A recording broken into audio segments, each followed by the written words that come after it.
After the intense tournament, Theo found himself in awe of the formidable opponent, Sylvia. As Theo tended to his wounded body, he couldn't help but marvel at her brilliance and skill. He reflected on his progress, recognizing there was still a long journey ahead of him. While Theo was deep in thought, he caught Vince looking at him.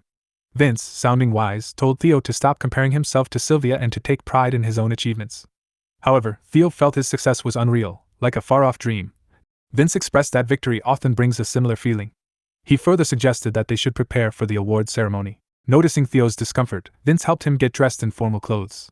As he was getting dressed, Vince continued to offer words of encouragement. Theo changed into the formal clothes. He started to look more and more like a gentleman. But the unfamiliar clothes made Theo uncomfortable. Vince calmly told him to tolerate it until the awards were given. Confused, Theo asked why they didn't just rent the clothes. Vince explained that because the emperor would be at the ceremony, they had to dress appropriately. This made things clear for Theo, who thanked Vince for his advice. As they got ready for the big event, there was a sense of excitement and importance in the air. At the Pentarium, in the heart of a bustling crowd, Theo stands amidst the chatter of onlookers. The crowd, filled with anticipation and anxiety, discusses the imminent arrival of the emperor. Among them, whispers of nervousness ripple through, some even on the brink of panic. Suddenly, a wave of cheers erupts from the crowd as they spot a familiar figure. Theo is feeling somewhat out of place. Vince says that he feels the same way. Theo is surrounded by ministers, officials, and representatives from the top 3 families of the kingdom. The weight of their presence leaves him in shock and he wonders how he ended up in such a situation. The seats around him are occupied by influential figures of the kingdom, adding to his stress and discomfort. Amidst this sea of high-ranking individuals gathered for the ceremony, Theo reminds himself to avoid any mistakes. Just then, Sylvia's familiar face emerges from the line of participants. Her quick turn and cheerful smile towards Theo brings a moment of relief. He reciprocates with a smile and reassures himself that his nervousness won't change anything. A single figure stands at their entrance as he walks towards the podium. The atmosphere shifts as the emperor arrives. A collective bow from both award recipients and audience marks their respect for him. The emperor tells the Tower Master, Blundell, that he hasn't seen him for 3 months. Blundell agrees, stating that it has indeed been a long time since their last meeting. The emperor expresses that their meeting could have taken place sooner if only Blundell hadn't missed the meetings without notifying anyone. Caught in an unexpected situation, Blundell finds himself unable to react. Rumors have circulated that additional leaves were used to take care of Blundell's young disciple. Emperor is curious about the disciple who has received so much resources and attention. He wants to see her personally. Vince asks Blundell if that's why he keep it a secret for 10 years. Blundell can only avert his gaze, his face marked by shame. Finally, the emperor gestures to begin the award ceremony. The emperor decides to give the rewards himself. The award recipients were called forward, their hearts pounding with excitement. One by one the emperor gives out the rewards. Each one of the recipients gives his thanks to the emperor and receives the appropriate reward. The time comes for the 2 final contestants. Sylvia raises her head. For winning a second place she is awarded 100 gold, Jack Frost's staff, and on top of that she is bestowed a rank of baroness. She receives the reward and expresses her gratitude. And as the final participant, Theo, he is given in reward of 200 gold and is bestowed a rank of a baron. He is about to thank the emperor, but before that the emperor stops him, saying that when he takes the rank of baron later on he will be promoted to the title of viscount. Theo is shocked. And with that the ceremony is about to come to an end.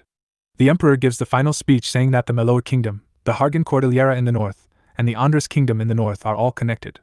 In order to protect himself from all those barbarians and imperialists, they need more talent like Sylvia and Theo. The result of this tournament will be spreaded all over the world. Melter Kingdom will not make a mistake of overlooking such talent. He asks everyone if they understand. Everyone shouts in approval. After the ceremony, Theo fills up on all sorts of delicious foods. He thinks it's been a fantastic day. Vink feels just as happy. Then, out of nowhere, Gluttony wakes up with a loud yell, demanding to be fed or he'll devour Theo. Quick on his feet, Theo grabs a book and feeds it to Gluttony. A notification pops up. Sandstorm's power and surviving in the harsh cold have been consumed. 4th circle sandstorm and 3rd circle resist cold have been obtained. After consuming 2 books, Gluttony comments that it looks like Theo has some questions for him. Theo looks puzzled and asks, "Why are you speaking differently now? In the beginning, Gluttony used to break after every word, but now he is speaking in full coherent sentences." Gluttony is confused by such a simple question. He answers that because Theo fed him so many artifacts lately it helped Gluttony to regain some of his full power, but it is still not enough to remove the next stage seal, but it helps with Gluttony's speech impediment. Theo just now realized that such a thing was a possibility. Gluttony jokingly asks Theo if he always thought that he spoke in such a weird way. Theo, with a somewhat serious expression, says to Gluttony that he has something else to ask him. Gluttony, with a confused face, says that he already asked a question. Theo pauses and stares at Gluttony. After a brief silence, Gluttony says that it was just a joke and asks Theo if he even knows what a joke is. He replayed that of course he knows. Theo asks if he can transfer his right to ask a question to someone else. Gluttony answers that it's an interesting proposition and that Theo is the first person to make such an offer. While he's the first, there shouldn't be any issue with such a move. Theo then turns to Vince and says that it's okay now. Vince asks Gluttony if it's okay for him to call him that. To this, he replies that it's alright, but he didn't expect so much fuss just to ask such a straightforward question. Right. Vince says that he is right and the question he wants to ask is about language and magic and the relation between those two things. Vince tells us a brief history lesson. Once upon a time, in an era long before people gave it a name, magic thrived in a world of ancient wonders. Picture elves, with lifespans stretching into millennia, and colossal dragons, their existence spanning tens of thousands of years. In this mystical realm, demons were bound by a deceptive notion of eternity, while countless other beings harnessed the enchanting forces, though they called it by diverse names. In this enchanting world, humans were the odd ones out, devoid of any magical powers.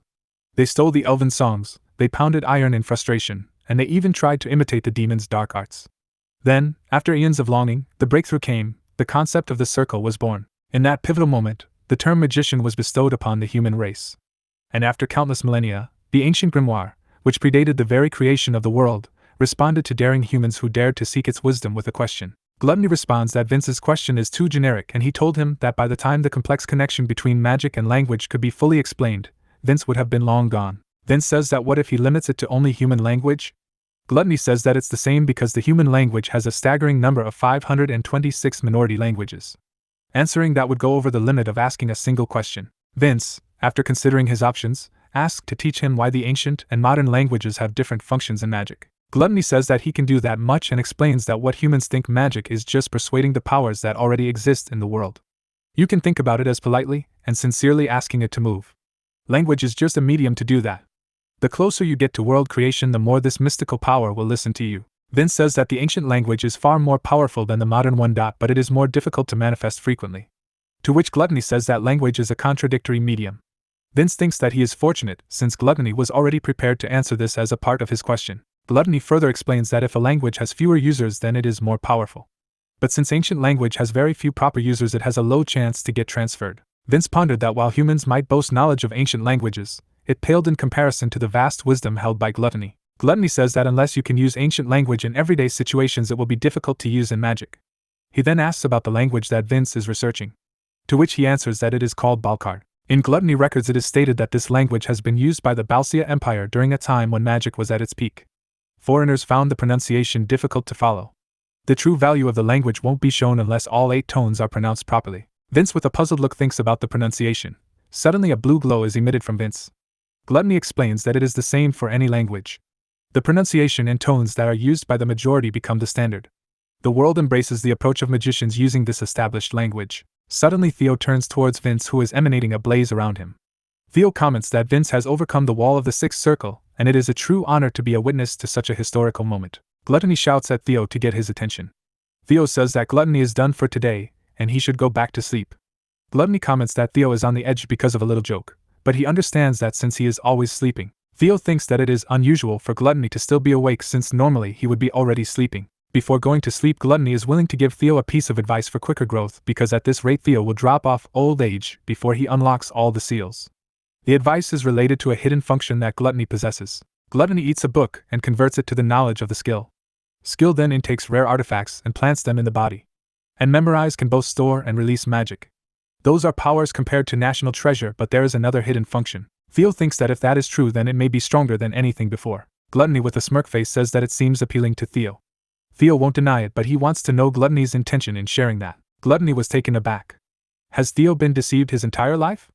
Couldn't he even recognize Gluttony's sincerity? Gluttony just wants Theo to grow quicker. To make it simple, it comes down to the quality of the food he gives Gluttony, except ballistics magic and introduction to elemental magic. Theo never feeds Gluttony any rare quality books, only common ones. Theo now understands it's just as Gluttony said.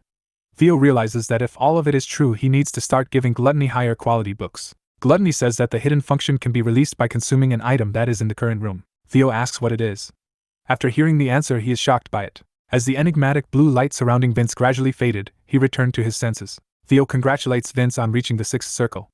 Grateful, Vince attributed his progress to Theo, acknowledging that without his guidance, he might have toiled for many more years on his own. Their fateful encounter at Bergen Academy had become the cornerstone of Vince's life, a blessing beyond measure.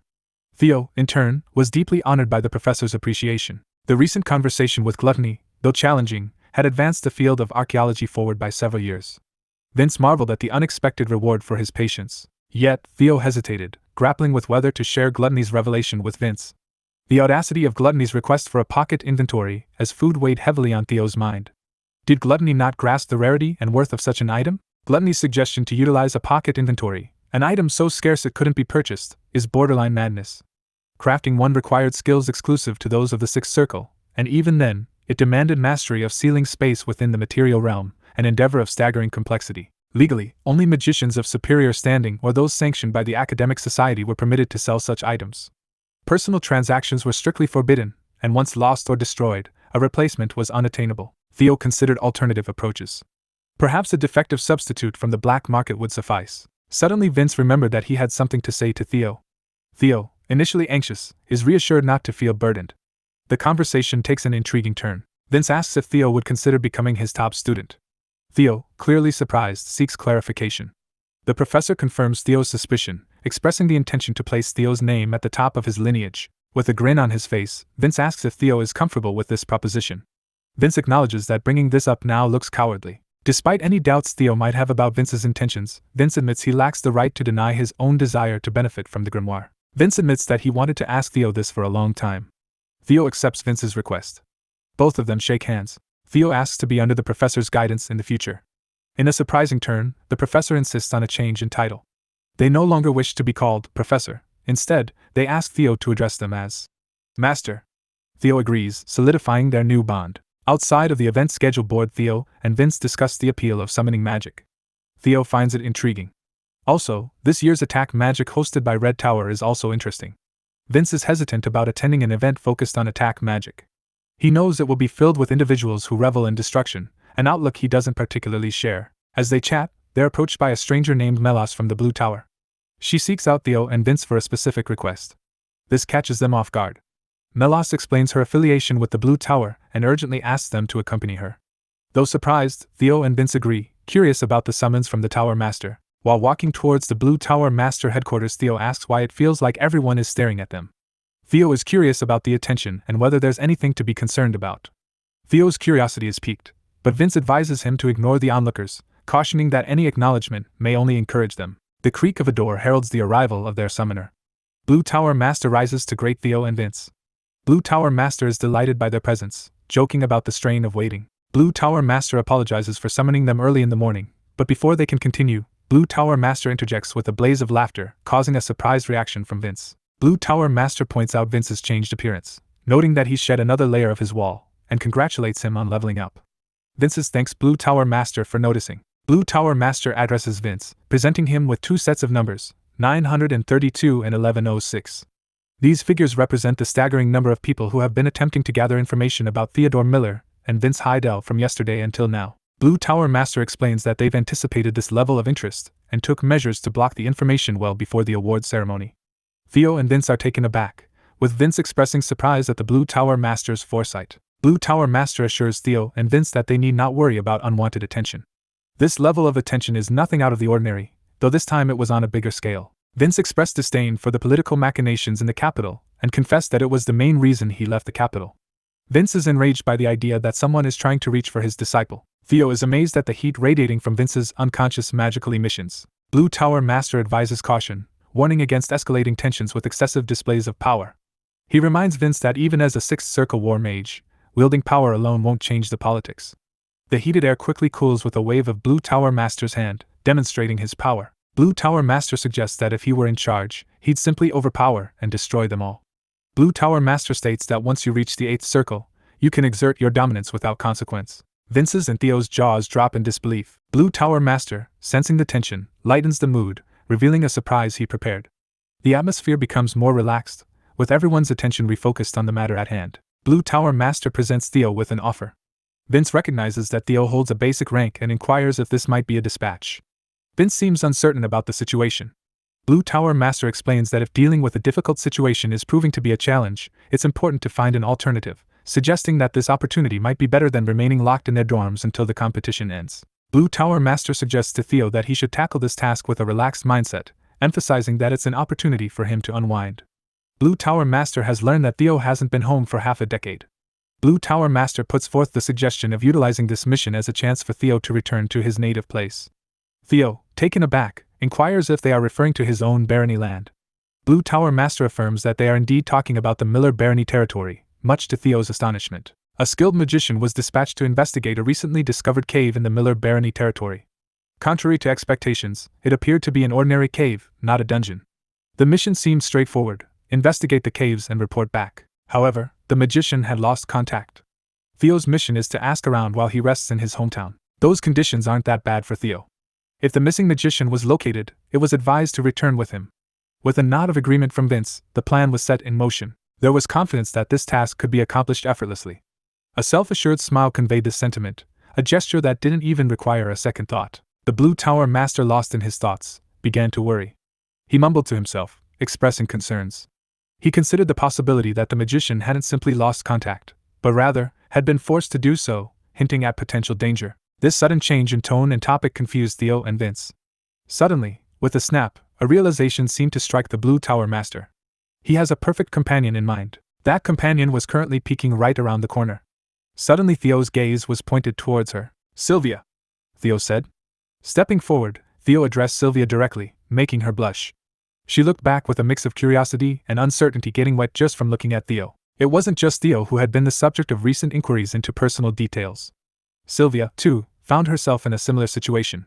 Theo, taken aback by this sudden revelation, realizes that by the companion the Blue Tower Master meant Sylvia. This revelation was acknowledged with a shared look of concern and a nervous sweat. Theo quickly apologized and suggested he would go on the mission next time. Blue Tower Master grabbed Theo and explained that Sylvia has no experience being so close to someone her age. While her magical abilities were exceptional, her mindset was still immature. That's why the Blue Tower Master wants the two of them to go on the mission. Theo says that it might seem unusual for a man and woman to go on a trip alone. Blue Tower Master emphasized that Sylvia was still unfamiliar with romantic feelings toward the opposite gender. He explained that her interest in Theo was more akin to kinship. Sylvia simply needed someone to be friends with, even if it was in that kind of way. Blue Tower Master gazed at Theo, hoping that his words were understood and taken to heart. Blue Tower Master pointed Theo toward a badge that he prepared for him. Members of the Magic Academic Society received a badge that served as proof of their identity.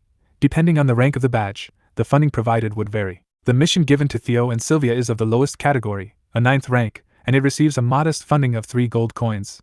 Blue Tower Master mentioned the possibility of using some of his own power to support Theo and Sylvia, which would substantially increase their budget. With a slide of the Blue Tower Master hand, the badge's value changes. Theo is shocked by this sudden turn of events. By using the Blue Tower Master name, Theo would be able to secure a much larger sum, 100 gold. The revelation of the amount was staggering, equivalent to several years of the Miller Barony's budget. Given the current period with crops yet to bear fruit, this funding could be a lifeline for the territory. Theo thinks about adding it to the 200 gold he had already won as the tournament prize. It could have a big impact on supporting his hometown. Theo affirmed his decision with a determined "okay," deciding to go on the mission with Sylvia. The same Sylvie who was trying to eavesdrop on the conversation. This decision was met with approval and a hearty laugh from the Blue Tower Master. Blue Tower Master said that it would be a good opportunity for Theo to study as well. It is not so often that one can get a chance to travel with a 5th circle magician. Returning home with 300 gold, a magician of such high caliber and a girl on top of that was a rare chance, but Theo couldn't help but imagine the comments he would hear. He recognized this journey as a form of returning home in glory. Outside, Vince expressed his gratitude to Miss Anna for helping him yet again, but Miss Anna quickly dismissed the notion of indebtedness, reassuring Vince not to say such things. Miss Anna attributes the safe journey to the capital to both Vince and his disciple. She expressed confidence in their ability to handle requests of various complexities. Vince appreciated the help but subtly hinted at his discomfort, requesting a bit of space. Miss Anna recognizes Vince's breakthrough to the 6th circle. Just thinking about finally becoming a supreme wife makes her horny. Vince was unable to dismiss the sensation that he had encountered that stare previously, causing droplets of anxious sweat to trickle down his face. Vince quickly changed the subject, advising Theo to go and rest. There was an air of anxiety about the whole situation, perhaps stemming from the weight of the upcoming responsibilities. With the reassurance that all the troublesome individuals would return to their respective territories after the contest, Vince emphasized that, after this, Theo would have the opportunity to focus quietly on his magic. Vince smiled as he gave Theo a final reminder to keep the pocket inventory safe. Vince emphasized the importance, hinting at the potential consequences if it were to be lost. The mention of a tracking magic attached to it added an extra layer of caution. Theo broke into a nervous sweat at the thought of gluttony potentially consuming the pocket inventory. Theo assured Vince that he would handle it with care, not willing to risk the consequences. The possibility of being dragged into a public hearing was a worrisome thought. The wagon driver took a quick look and asked if they could start the journey. With a smile on his face, Theo proceeded to begin the journey. Vince wished them a safe journey. The sound of wagons echoed as they departed. Their journey began, steadily making their way towards the Miller barony. Theo noted that at this pace, they would reach their destination in a surprisingly short 5 days, rather than the expected half a month. However, there was an even bigger concern on his mind. The silence was just too awkward. Theo was well aware that Sylvia harbored no romantic interest in him as a male, and yet, the awkwardness persisted. Breaking the silence, Theo addressed Sylvia, seeking to alleviate the tension. He asks about her interest in spirits. Sylvia, momentarily taken aback, seemed to process the question. Theo began to summon Mitra. Upon seeing Mitra, Sylvia uttered a single word, "cute," breaking the awkward silence. Theo felt a sense of relief noticing that Sylvia was still capable of showing emotions. Sylvia's response was a mix of surprise and amusement. Sylvia and Mitra shared a light-hearted moment, enjoying the playful interaction. As their journey continued, the wagons echoed in the background. Theo marveled at how quickly 4 days had passed, realizing they would likely arrive at the barony by the next day. In an attempt to learn more about Theo's hometown, Sylvia struck up a conversation. Theo described it as a typical countryside village, where survival depended on crop harvests. They had access to a dense forest and mountain nearby, providing opportunities for hunting and feasting. Despite not being affluent, the community was characterized by a strong sense of sharing with everyone. Theo called it a place where idiots like that live. Sylvia giggled and declared that it was a good place. Theo affirmed this with a smile. Suddenly Theo senses a danger. He immediately uses his Hawkeye skill. What he saw was shocking. An army of undead. He just couldn't believe that such a thing would happen in a place like that. Theo and Sylvia stand tall, facing down an army of the undead. It's a fight for survival, and they know it. They ready their magic and devise a plan of attack, with Theo taking the left and Sylvia taking the right. "Okay," Sylvia calls out while nodding silently, ready to dive headfirst into the fray. It's a ballet of battle, each move perfectly synchronized. They know each other's strengths and weaknesses, and it shows. The undead horde comes at them like a tidal wave, but Theo and Sylvia hold their ground. The battle rages on, and the chaos is palpable. The undead let out soul-chilling roars and snarls as they close in. But our heroes are no pushovers. They're standing their ground. "Get a hold of yourself, sir." Voice cuts through the battlefield, a stark reminder of the danger they're in. A voice breaks through the chaos. It's Theo, offering an escape plan in the midst of the storm. The plan is clear. The rest need to regroup and escape while Theo and Sylvia hold off the attackers. Theo and Coachman exchange a determined look. The Coachman comprehends his duty. He is to flee with the others, ensuring their survival and ability to battle in the days to come. Goblins, kobolds, and even orcs. It's a veritable menagerie of creatures, but there's a silver lining. No sign of those massive undead monsters, thank goodness. Chills run down our spines as Theo notices something peculiar. The absence of a black magician's energy signature leaves them puzzled and uneasy. Theo, with a determined look in his eyes, unleashes his fourth circle magic blaze shell. The undead scream as they are engulfed in flames, burning to death once again. Despite their diminished physical abilities and lack of tools, the undead is a formidable force. In a surprising twist, we encounter a troll among the undead. But Theo is undeterred. He boldly declares that he could face 1,000 more like this. However, he soon realizes that using his powerful blaze shell magic might be overkill. The situation becomes even more dire as there's not a single black magician around to control the undead.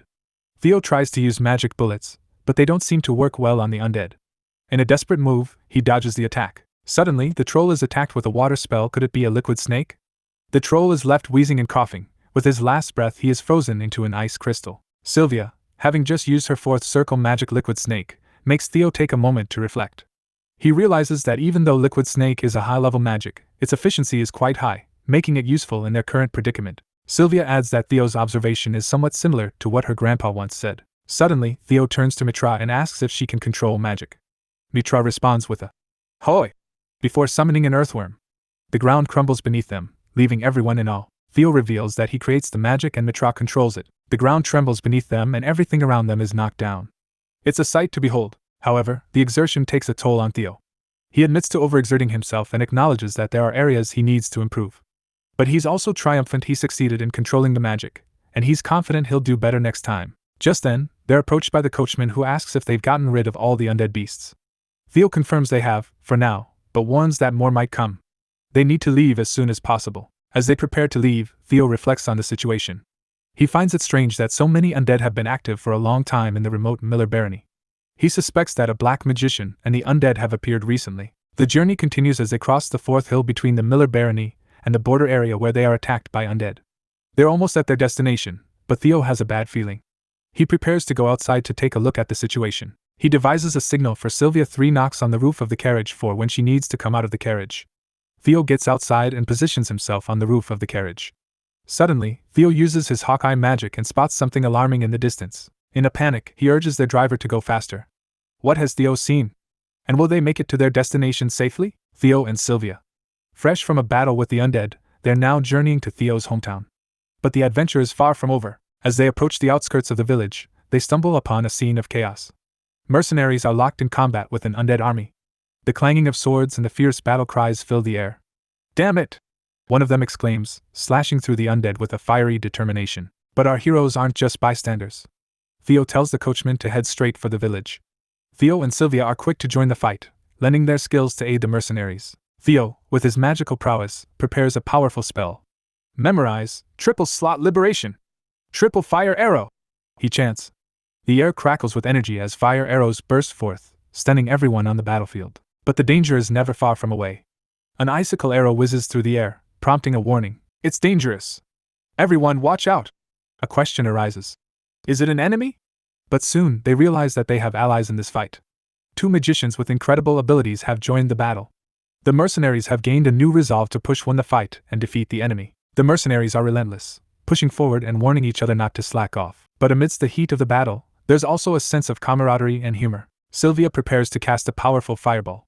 Theo joins in and they both cast the powerful spell together. The fireball lights the entire battlefield, obliterating every enemy in its path. As dawn breaks, they notice the sun rising, a beacon of hope after a night of intense battle. The undead are retreating, and for now, they've overcome the crisis. But a new threat emerges: a wyvern. Theo attempts to intercept it with magic bullets, but it's already too late. A protection bangle is activated, but there's a sense of impending doom. "This shield will definitely break," one of them exclaims. In a surprising twist, a new ally is revealed. He comments that he thought that Theo and Sylvia were magicians, but it turns out they are still young kids. The sword-wielding mercenaries take a fighting stance and slices the wyvern. While Theo and Sylvia shield themselves from the aftershock, the sword-wielding mercenaries manage to get rid of the pesky wyvern that had been a constant threat. As the dust settles, they introduce themselves to the mercenaries. "I'm Theodore, the investigator dispatched by the Magic Academic Society. This is my colleague Sylvia." The mercenaries, in turn, reveal that they were hired by the lord of the village. They're known as the Wandering Wolves, and their commander is Randolph. But with introductions out of the way, it's time for a reality check. Randolph announces that he'll have to confirm their identities first due to the situation. Theo, after being rescued by Randolph, is met with a request to confirm his identity. Theo didn't expect that upon his return. He gives Randolph a certificate, a document that Randolph hasn't seen in a long time. The certificate reveals that Theo is not just any random magician, he is the honorary Baron, Theodore Miller. This revelation shocks Randolph, especially when he realizes that he was rude to Theo, who is the son of his employer. Theo and Sylvia have just been rescued by Randolph and are now on their way to Theo's hometown. The town is buzzing with excitement and surprise. The news of Theo's return spreads like wildfire, causing quite a stir among the townsfolk. They can't believe their eyes. The young master, who had left to study, has returned. Theo's reunion with his grandfather, Albert, is a heartwarming scene. Albert is overjoyed to see how much Theo has grown and matured in his absence.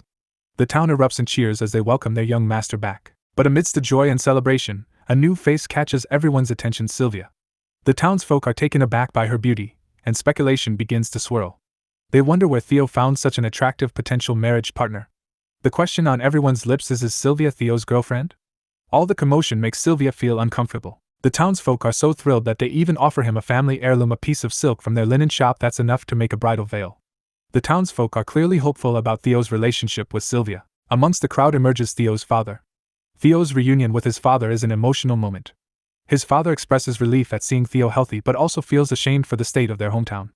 However, Theo reassures him, emphasizing that everyone's safety is what matters most. After the initial excitement, they decide to continue their conversation inside. They talk over a bowl of watery and bland soup that Theo has missed. They discuss their immediate plans. There's a lot that Theo wants to talk about with his family, but he knows they need to address the immediate danger first. We learn about the unsettling events that have been plaguing Theo's hometown. A month ago, undead creatures started appearing, first discovered by Old Man Paul, the woodcutter. The town, lacking the resources to deal with such a threat, found unexpected help in a group of mercenaries known as the Wandering Wolves. These mercenaries, initially in the area to subjugate bandits, happened to be staying in the village when the monsters attacked.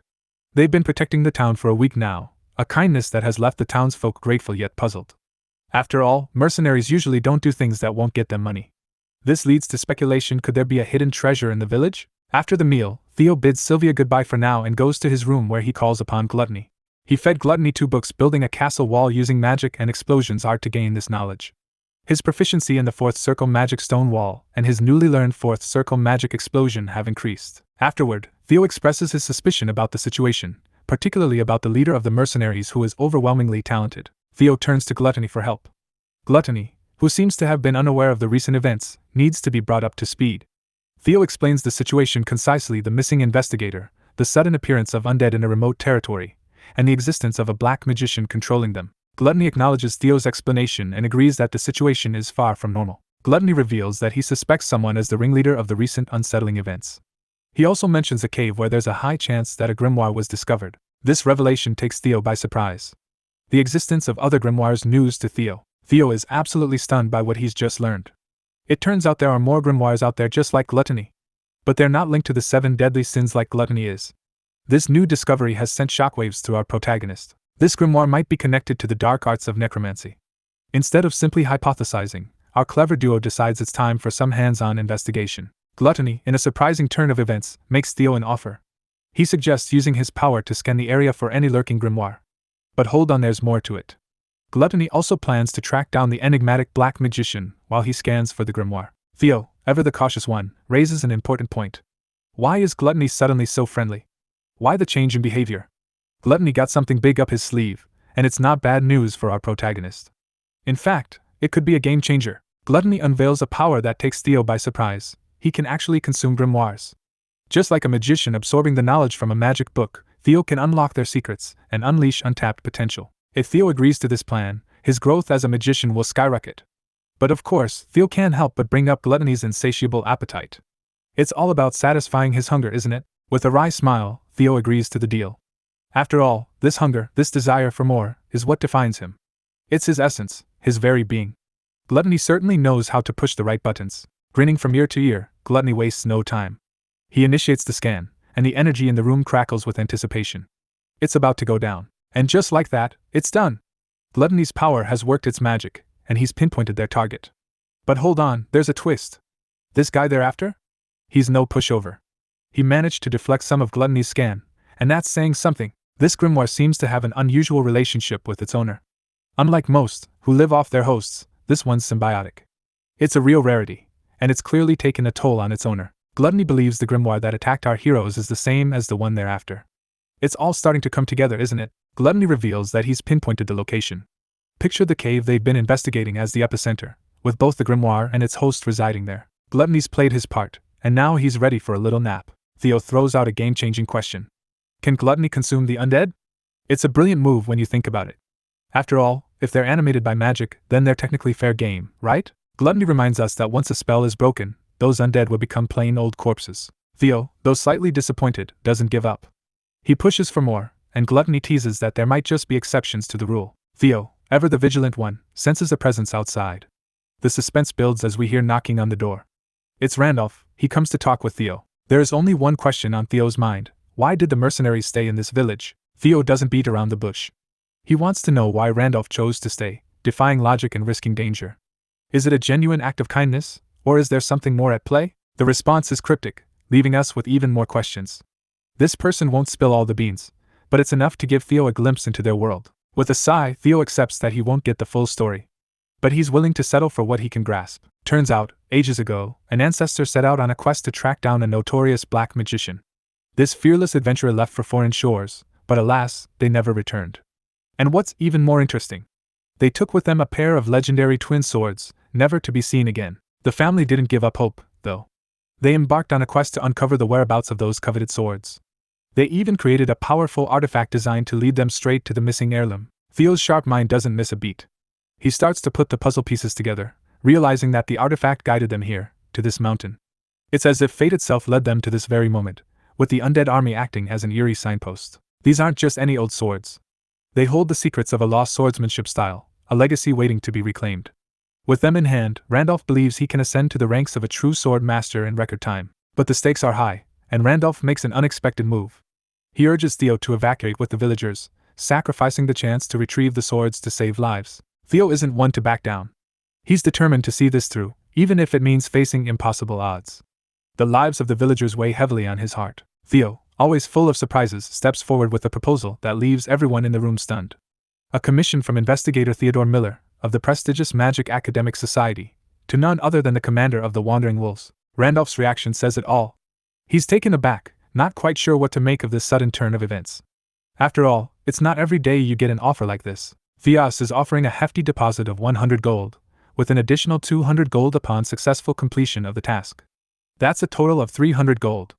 With that kind of treasure, he's hiring the Wandering Wolves for a solid 2 days. 300 gold is no small sum, and it's clear this offer has taken Randolph by surprise. Randolph's curiosity is piqued. He will hear Theo out for now. Theo is surprised that his offer wasn't enough to seal the deal. Randolph knows that money alone won't win this battle. Randolph lays out his cards on the table. He knows that no mercenary would take on a fight they can't win. Randolph knows Theo is offering 300 gold because he's got a plan up his sleeve, and he's ready to turn the tables. It's clear to Theo that Randolph is no ordinary mercenary. His thinking is too strategic, too unconventional for a run-of-the-mill mercenary. There's something about him that sets him apart. The harsh truth is laid bare. The undead are a relentless force, and a defensive battle is a losing proposition. They don't tire, they don't quit, and they just keep coming. Theo drops the bombshell. There's only one way out of this mess: counterattack. It's a bold move, one that requires careful planning and an unyielding resolve. Theo's bold proposal has struck a chord.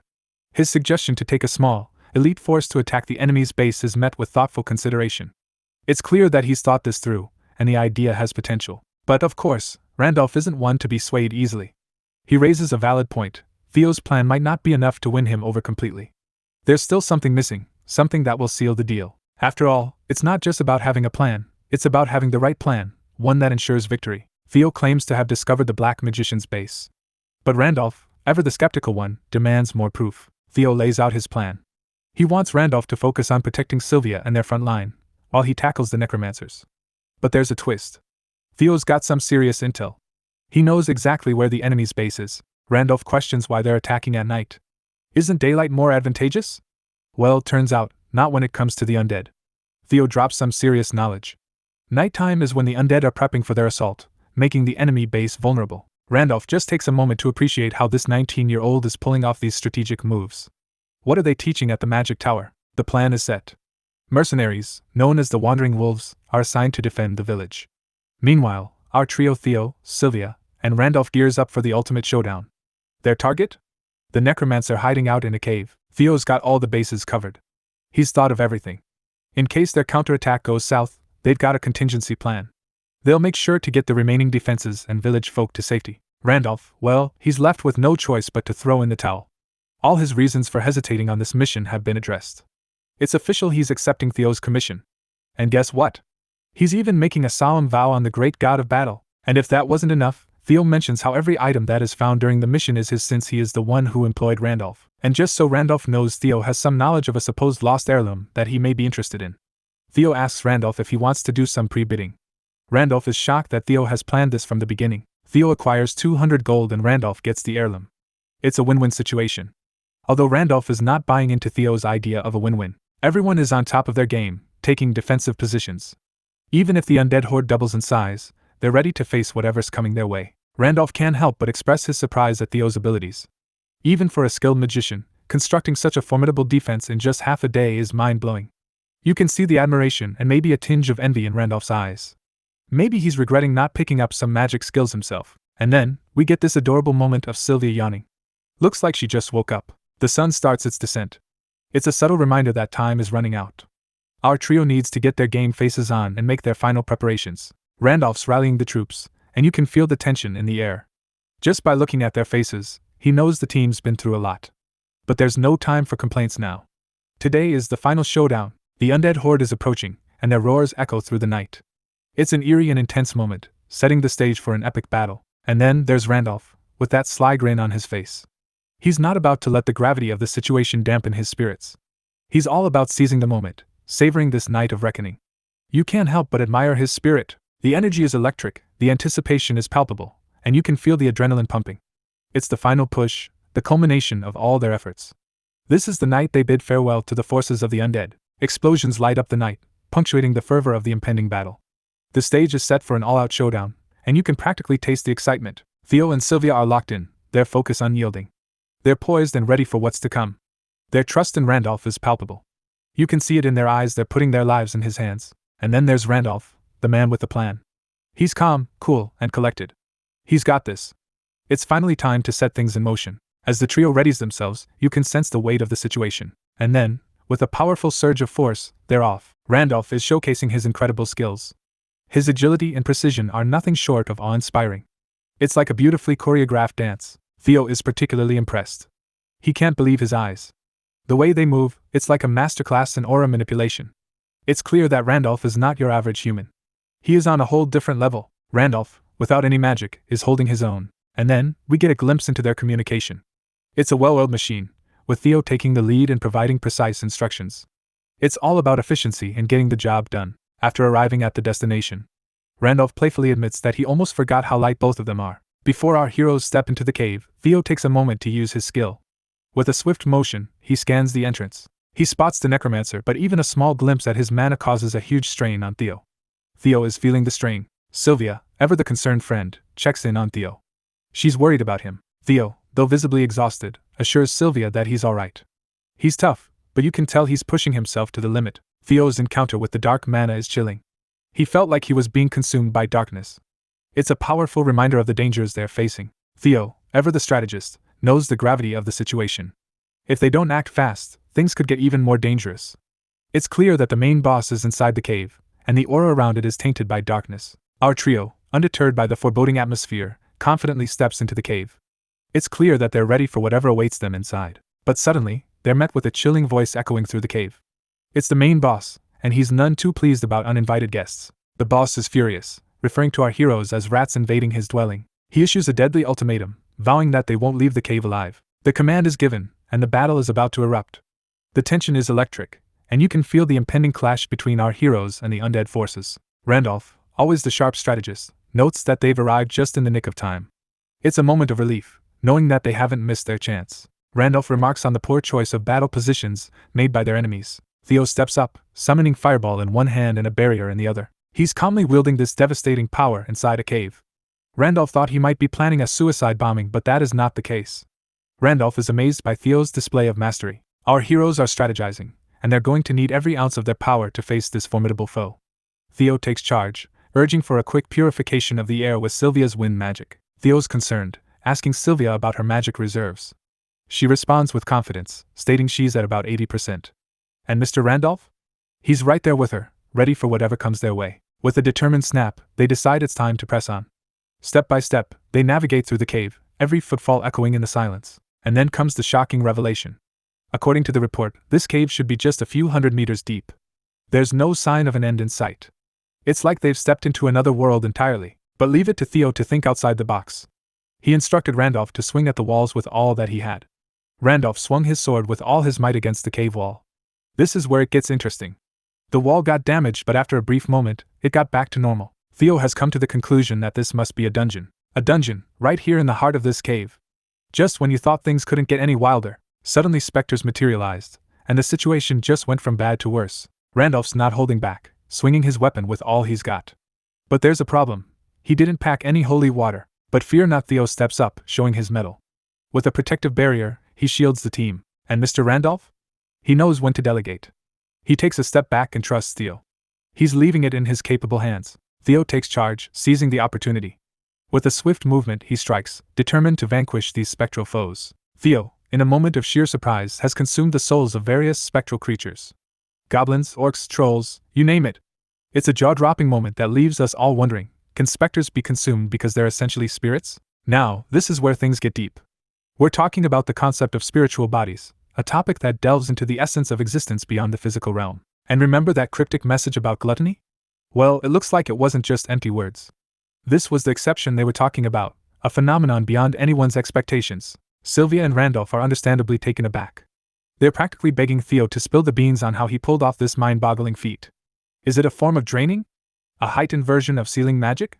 The questions are endless. Theo thinks to himself that he could have easily played it off as the result of a pendant he prepared beforehand. But then, just when you think things are getting under control, a new development emerges. The ground shakes, and it's like the very fabric of reality is shifting around them. What could it be? Our trio has come face to face with a malevolent presence, and it's radiating an ominous energy that sends shivers down their spines. Right at the center of this malevolence stands an eerie sculpture, exuding power and foreboding. It's clear that this is the epicenter of the dark energy that permeates the cave, and here he is, the necromancer leader, addressing our heroes as little rats. He's not happy. It seems they've disrupted his plans, and he's not one to take it lightly. He's wielding power beyond imagination, claiming that even if they manage to interfere with his creation, it won't be enough. This being sees itself as more than just an individual. It refers to itself as this body, which hints at a higher form of existence. The necromancer makes it clear that had our heroes arrived even a fraction earlier, they might have been able to stop his sinister plan. It's a chilling proclamation, and it's clear that they're up against an opponent of immense power. As the cave crackles and groans, our heroes are faced with the harsh reality that they're confronting something far beyond what they've encountered before. The Elder Lich, a being of the highest grade, Randolph, showing his mettle, turns to Theo for a plan. The gravity of the situation is not lost on them. This isn't just any Lich, it's an Elder Lich, a foe that won't go down with a simple blow. Theo steps up, providing crucial information. Unlike a standard Lich, destroying its body won't be enough. They need to locate the life vessel containing its extracted spirit and obliterate it. This is where things get tricky. The true essence of the Elder Lich has been separated from its body, and it's up to our heroes to track it down and deliver the final blow. Theo takes charge, recognizing the urgency of the situation. He knows that locating the life vessel is their only shot at victory. Meanwhile, he entrusts Sylvia and Randolph with a crucial task: distract the Elder Lich. Sylvia and Randolph step up to the plate, ready to face this formidable foe head-on. The Lich's words are a chilling reminder of the darkness they're up against. He initially considered turning our heroes into his slaves, a fate worse than death. But now the Elder Lich, clearly intrigued by Theo's abilities, sees him as an intriguing test subject. The Lich's arrogance knows no bounds. He mocks our heroes, particularly Theo, with a sinister laugh. It's clear that he sees them as mere pawns in his grand plan. The Lich, still hindered by his incomplete body, acknowledges the uniqueness of Theo's power. However, he belittles him as a mere fourth-circle magician. It's a condescending tone that underestimates Theo's true potential. And then, in a flash, Theo disappears. It's a shocking turn of events, leaving Sylvia and Randolph in a state of disbelief. What just happened? Where did Theo go? We see our heroes surrounded, and the sinister necromancer is taunting them. "Employer!" shouts Randolph, but Theo seems to have been transported somewhere mysterious. What's going on here? Elder Lich's words drip with malevolence, as he talks about choosing death over life the moment they step inside the cave. But wait, there's more. The necromancer speaks of a slave consumed by darkness, hinting at a dark past or a hidden power.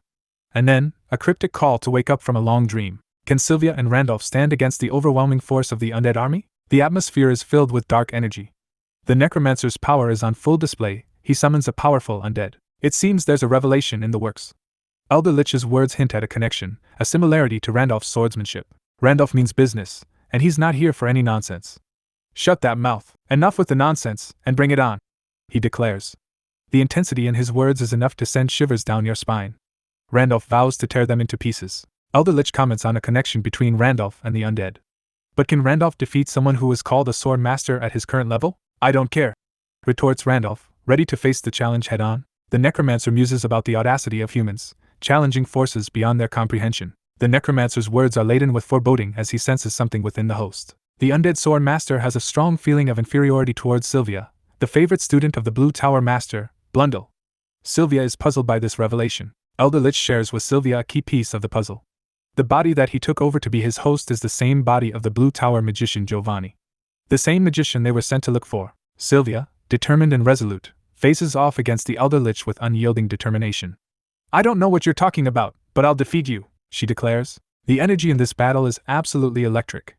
Every swing, every clash, every movement is brought to life. You can practically feel the impact of each blow as the battle rages on. The stakes are high as Randolph fights not only for himself, but also to reclaim his lost comrade. Randolph's facing off against a truly formidable adversary. This opponent isn't just any run-of-the-mill undead. He's got skills and defenses that are next level. It's going to take some serious strategy to outsmart him. And then, a name is dropped: Clovis. The crest on the sword ties Randolph's opponent to a family of significant importance within the Andres Empire. It's a dynasty that was once among the top echelons, but something catastrophic happened. The details are still shrouded in mystery, as the battle between Randolph and the undead ancestor rages on. The stakes are high. The backstory of the Clovis family adds another layer to the conflict. It all started with an imperial order that shattered their lives, leading to a boy's disappearance. The echoes of the past are hauntingly present in this pivotal moment. The revelation hits hard. Randolph realizes that what he's been seeking has been right in front of him the whole time. And then, we get a glimpse into the sheer power of the undead. Unlike humans, they don't have limits. The stamina and strength they possess are otherworldly, especially if they were formidable warriors in their past lives. It's an uphill battle for Randolph, to say the least. And just when you think Randolph's got the upper hand, a shocking twist. He believes he's dealt a decisive blow, but the undead ancestor proves to be even more formidable than anticipated. Randolph's face contorted with frustration as he swung his sword, trying to land a blow on the resurrecting undead. But it seems like he just won't stay down. The undead keeps attacking, as relentless as ever. Randolph's mind races, searching for a strategy. He knows he's fighting a relic of the past, a spectral warrior from a century gone by. But that won't deter him. He's got a plan, and it hinges on finding and obliterating the source of this fiend's energy. Fearless Randolph taunts the undead, revealing a deeper history between them. This adversary isn't just any old undead. He's a ghostly vestige of Randolph's own lineage. The clash of steel, the searing aura, it's a symphony of chaos and skill. Randolph presses on, determined to end this once and for all. He knows he still has a chance if he can just find that crucial opening and strike at the heart of the problem. The undead, once a revered figure, now reduced to this grotesque form, emanates a stench of decay. It's a stark reminder of the passage of time and the twisted turns of fate. As Randolph pushes his limits, the fate of his comrades' lives hangs in the balance. Will Randolph find that vital weakness? Things take an unexpected turn as Randolph reveals a shocking truth. It seems the Imperial Order was nothing more than a ruse by the Andrus Empire to annihilate Randolph's family. Randolph, his voice dripping with a mixture of regret and resignation, acknowledges the cruel twist of fate that brought them to this point. He recognizes that he, too, was a pawn in a grander scheme. It's a moment of unexpected empathy amidst the chaos of battle. Randolph, though conflicted, seizes this opportunity. He leans in, promising to grant his foe a painless end. It's a gesture of mercy. The undead, now in a state of somber reflection, offers a cryptic response. He encourages Randolph to do his worst, to give it his all. Randolph's resolve is unwavering. He readies himself for the final push. Every strike, every move, is calculated, fueled by a burning desire to bring an end to this nightmare. The clash of steel reverberates through the cave. The battle reaches a fever pitch, every movement precise, every strike with purpose. It's a fight for redemption, for justice, for the honor of Randolph's family. The cave trembles with the force of their battle. Randolph knows he can't afford to fall here, not when there's so much at stake. In the midst of this chaos, a glimmer of hope flickers within Randolph. He's not content to meet his end in this wretched cave.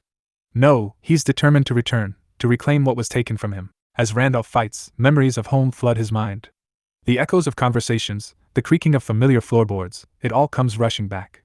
It's a stark reminder of what he's fighting for, what he's lost. A voice pierces through Randolph's thoughts, calling him Appa. It's a voice from the past, a connection to home and family. The weight of responsibility and choice hangs heavy in the air. Randolph's gaze softens as he looks upon the young face before him. It's a tender moment amidst the chaos, a reminder of the bonds that tie him to his family. In a touching flashback, we see Randolph's protective nature, and his love for his sibling evident. It's a glimpse into the tender moments that defined their relationship. Back to the present. With a final glance, Randolph rises, his purpose clear. He knows what he must do, the choice he must make. The fate of his family and his world hangs in the balance. Randolph, undeterred and resolute, pushes forward. His strikes are deliberate, each swing of his sword fueled by an unshakable determination to bring an end to this ancient evil. Randolph, with his grace and precision, moves like a dancer on the battlefield, his every step a strategic dance. He is the embodiment of a warrior's finesse, a force to be reckoned with. He's resolute and unyielding in his quest to reclaim what is rightfully his. With a burst of energy, Randolph rapidly diminishes the gap between them. He advances, his every step a calculated move bringing him nearer to his adversary. Now face to face, he parries the incoming onslaught. His sword teeters on the brink of shattering under the immense force of his opponent's attack. Yet, Randolph summons every ounce of his strength, propelling himself into an upward leap. With a swift and decisive motion, he lands the final blow directly into his opponent's chest. After a grueling battle, amidst the dust and exhaustion, Randolph stands tall victorious. He's proven himself, triumphing over a formidable foe. But the path ahead is still fraught with uncertainty. He collects his family heirloom while thanking his ancestors. Out of nowhere, Sylvia materializes. She engages in a fierce battle with Elderlicht, but she's on the losing end. The fight is intense, and the odds seem to be against her. Randolph and Elderlicht exchange a surprised glance. The fact that Randolph, a mere mercenary, has triumphed over his ancestor, a seasoned sword master, is nothing less than extraordinary. This unexpected turn of events leaves Elderlicht in a state of bewilderment. The scene shifts to Theo, who finds himself trapped in a dark dimension, unable to see a thing. There is no way out in sight. But hold on, it gets even more mysterious. Theo stumbles upon a colossal crystal pulsating with dark energy, nestled right at the core of this eerie dimension. It's like the beating heart of the entire dungeon, radiating power that practically makes your skin crawl. This is the phylactery of the Elder Lich. Now, a quick explanation for those not in the necromancy know-how. A phylactery is like a life insurance policy for a lich. If the body gets shredded, the soul hightails it back to this crystal and starts the whole rebuild-the-body process. And guess what? The lich's magical heart? You're looking at it. Can you believe the audacity of this guy, placing his life vessel right at the heart of his lair? It's a bold move. Theo's eyes are locked on that crystal, the beating heart of the Elder Lich's dark magic. He's ready to give it everything he's got, summoning a fiery blaze shell to take it down. You can practically feel the heat of the battle, and here's the kicker: if Theo can shatter that life vessel, it's game over for the Elder Lich and his undead army. The stakes couldn't be higher, and you can bet Theo's all in, but things take a turn. It's a tough fight, and even with all his might, Theo's hitting a wall. That crystal, though small, is proving to be really tough. You see, a life vessel like that crystal can only be shattered by an aura as mighty as a sword master or the sheer power of a 7th circle mage. That's some next level stuff, and Theo, unfortunately, falls a bit short. Frustration pulses through Theo as he realizes that he's not equipped to take on this challenge. It's a gut-wrenching moment as he contemplates his options. Getting back to Randolph and Sylvia? Seems near impossible. He's lost in this otherworldly dimension with no bearings. And let's not forget, this place is more fragile than it looks. A reckless move could bring the whole ceiling down, but Theo's not one to back down. He's weighing his last-ditch effort, a move that could rival the prime power of Alfred, a true heavyweight in the magic game. It's a bold play, but there's no guarantee of success. Plus, Theo's running on fumes. His arm's not built for this level of mana. Performing a fully charged magic missile will surely blow up his arm. Still, it's his only shot. He's charging up, pouring every ounce of his being into this desperate move. You can practically feel the intensity crackling in the air. But then, a moment of hesitation. You can almost see the gears turning in Theo's head. Is this really the only way? Is there something he's missing? Theo's got a moment of clarity. He realizes that these undead minions are just puppets moved by magic. Take away the magic, and they're nothing more than lifeless husks. And guess what? Most of them don't have a single magical bone in their undead bodies. They're just empty shells, no power, no knowledge. Theo uses an appraisal spell. And what he finds is astonishing. This isn't just any old phylactery. No, it's Giovanni's life vessel, a sealing stone created through forbidden magic. Giovanni's soul is trapped within, tainted by dark forces. It's a contract that draws energy from the plane of negative energy, granting Giovanni a form of limited immortality. This thing's classified as a treasure rank, and it packs an immense power. Just one gulp and you've got 3 days of magical digestion ahead. And boy, is it worth it. It's like chugging a battery of raw magic power while sipping on a cocktail of Giovanni's dark arts knowledge. But here's where it gets even wilder. There's a mysterious warning: ingesting this thing might lead to some complicated relationships with an unknown entity. And just when you think you've seen it all, Theo takes the plunge. Gluttony has been waiting for that moment. He's consumed Giovanni's life vessel, absorbing a chunk of the Black Magician's twisted knowledge and skill. But hold on, because it's not done yet. There's a cryptic message about an entity taking an interest in our hero. Who could it be? What are their intentions? Randolph and Sylvia are in the fight of their lives, facing off against a malevolent force that's easily overpowering them. All they can do is to shield themselves from this unimaginable power. The corruption rate alone is off the charts. We're talking at least 5 circles level. The enemy's magic mastery is beyond impressive, summoning immense power with just a single verse. It's a sight to behold, but Sylvia's running on fumes. With only 30% of her magic power left, she's on the ropes. She knows she's outmatched, and desperation sets in. Just when things look grim, Sylvia summons Emer, the master of the bitter cold. There's a glimmer of hope as Emer makes an ice shield freezing the enemy, giving our heroes a fighting chance. It's a last-ditch effort, but there's no time to celebrate. The enemy's chilling warning hangs in the air. The ice, sustained by Sylvia's dwindling mana, is melting. It's a race against time, and the stakes couldn't be higher. As if that's not enough, Sylvia's mana hits its limit. Something's wrong, and it's happening fast. The situation goes from bad to worse. And just when it seems like all hope is lost, a silent, ominous presence emerges. But then, out of nowhere, there's a massive explosion. Something's happening, and it's not good news for our gang. The whole scene is a flurry of action as our heroes try to hold their ground. And then, suddenly a crack. The whole place starts shaking, and it's like the walls are closing in. It's chaos. Now the dungeon starts to crumble around them. You can almost feel the ground shaking beneath your feet. Will they make it out in time? Will they get back to safety? And just when you think things might be looking up, Theo's left wondering why the dungeon isn't reverting to its original form. He thought he'd taken care of the life vessel. Could there be another core lurking somewhere in the shadows? Things are taking an unexpected turn. An omnibus book is giving off a dark energy. The unexpected book is the grimoire. Yet, an intriguing development unfolds. Gluttony keenly observes the grimoire's audacious bid for escape through spatial manipulation. Without hesitation, he takes control, consuming the ancient text with an air of unwavering dominance. No one, especially not an inexperienced interloper, shall dare to disrespect his owner or tamper with forces beyond mortal reckoning. While consuming it, turns out this grimoire it's not your run-of-the-mill spellbook. It's got the spirit of the legendary black magician, Jerem, from ancient times, standing with the demons during the Great War. This guy wasn't just any old mage, he was a ninth circle necromancer. Now Theo's standing there. He could potentially absorb Jerem's power and become the sole ruler of the continent, but at what price? The guy's got the weight of 1,000 years of history on his shoulders. Ninth circle magic? That's no joke. Gluttony's got a suggestion. Lift the seal, raise your achievements, and maybe, just maybe, he'll have a shot at making this work. Is Theo really going to go through with this? Is he ready to roll the dice and potentially become the most powerful magician on the continent? Gluttony explains that he has a hidden function. Theo's got a shot at saving his hide, but it's a race against time. This grimoire, it's no joke. If they don't act fast, they're in for a world of trouble. Now, Gluttony's being a little cagey about the details. Gluttony warns Theo that in just 5 minutes, their foe will be back in action and ready to wreak havoc. But here's where things get really interesting. Gluttony talks about consuming the subspace pocket to unlock a hidden function that could be their saving grace.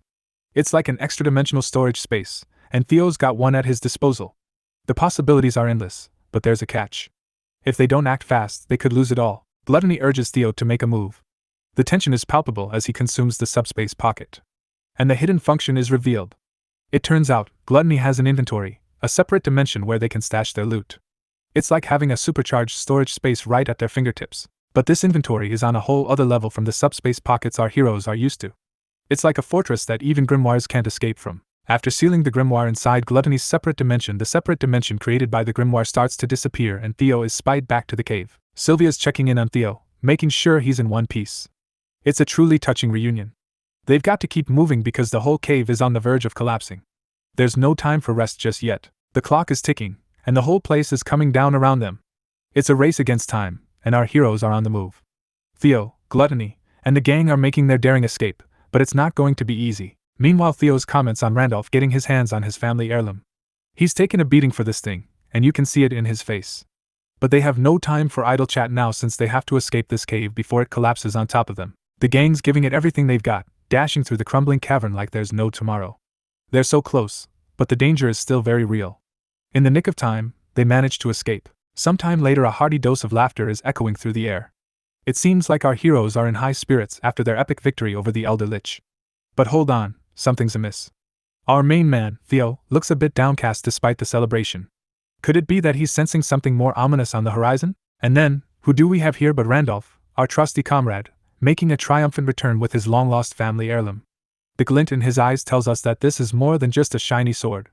It's a piece of his history, a legacy reclaimed. There's a playful banter between our heroes about titles and overtime, and a sly comment about that hard-earned gold. You know how it is, right? But Theo's not one to back down, especially when it comes to business. Randolph suggests a whole new career path for Theo, one that involves less magic and more merchanting. And what's this? The family heirloom looks different. Theo's keen eye spots the changes, and it turns out, the blade's not the only thing that's been upgraded. With a gentle tone, Randolph advises Theo. It's not fair to leave such a radiant young lady like Sylvia unattended. He watches as Sylvia is overwhelmed with inquiries about her potential marriage to Theo. The air fills with whispers and speculations about their relationship, causing Theo to blush. It's a bit awkward for him, but he tries to steer the conversation in a different direction while clarifying their relationship status. Randolph, observing the situation, remarks with a hint of relief in his voice. It seems Theo has finally returned to his old self. The room erupts in laughter and cheer, the atmosphere light and celebratory. It's a heartwarming scene. In the shadowy corners of Melter, a figure draped in a white cloak strides purposefully. He approaches a door and knocks. The door creaks open. The man in the white cloak reveals his astonishment. So, the elusive Red Tower Master has summoned me. Why have you called upon me? He inquired, his voice echoing in the silence. The Red Tower Master, known as Miss Veronica, responds with an air of urgency. It's about the Elder Lich incident. The same incident resolved by the winner of the pupil tournament? He probes. She acknowledges his quick gathering of information with a nod. He then informs her, Theo already has a prior engagement. I'm afraid there's nothing I can do about it. Intrigued, she asks about Theo's appointment. The man in the white cloak guards the secret closely, questioning if her demand is an order or merely a fit of curiosity. If it's an order, would you be upset? She teases. He chuckles lightly. How could I be? I was merely jesting. He then reveals that Theo's appointment is with His Majesty and asks if she still wishes to see him. Of course, she replies, her interest piqued. In a realm far removed from the familiar, two figures descend a seemingly endless staircase, swallowed by darkness. The man burdened with a backpack questions. Are we in the right place? The man wielding a torch reassures him. This can't be wrong. The detection stone senses something in this basement. The man with the backpack feels the oppressive weight of curses in the air and asks, Are you sure there's treasure hidden amidst this malevolence? The torchbearer nods affirmatively, his face illuminated by the flickering flame. Suddenly, he halts, his gaze fixed on something unseen. The man with the backpack urges him to respond, but the torchbearer is paralyzed with fear. Without warning, the ceiling crumbles, and monstrous entities plunge down, shaking the very foundation of the place. Is that the treasure? The man with the backpack stammers. No, replies the torchbearer, his voice trembling. We've been deceived. The monstrous entity seizes them, its voice booming through the cavernous space. Worthless humans! It devours them amidst their desperate pleas for salvation. Afterward, it growls ominously. I'm still hungry. I need to consume someone stronger to be satisfied. If you're as hooked as I am, make sure to hit that like button and subscribe for more recaps. And don't forget to share your thoughts in the comments below. Stay tuned for Season 2. Until next time, stay safe and keep those pages turning.